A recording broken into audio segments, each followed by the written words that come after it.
Hello అండి, ఎలా ఉన్నారు? నిన్నైతే రాజమండ్రి నుంచి అంతర్వేది అయితే బయలుదేరామండి.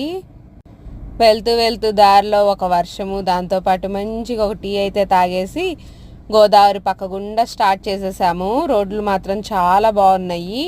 గోదావరి పక్కనంతా కొబ్బరి చెట్లు, అరటి తోటలు, ఇల్లు, అసలు ఎంత బాగుందో. ఫైనల్లీ అయితే అంతర్వేది వచ్చేసాము. లక్ష్మీ నరసింహస్వామి టెంపుల్ చాలా ఫేమస్ ఇక్కడ. ఇంకా గుళ్ళో ఫోన్ ఎలా ఉండదు కదా, చక్కగా వెళ్ళేసి దర్శనం చేసుకొని బయటకు వచ్చేసి గోదావరి సముద్రం కలిసే ప్లేస్ అన్నా చెల్లెల గట్టు అంటారు కదండి, అక్కడికైతే బోట్లో తీసుకెళ్తున్నారు. గోదావరి మాత్రం చాలా బాగా పొంగుతూ ఉంది.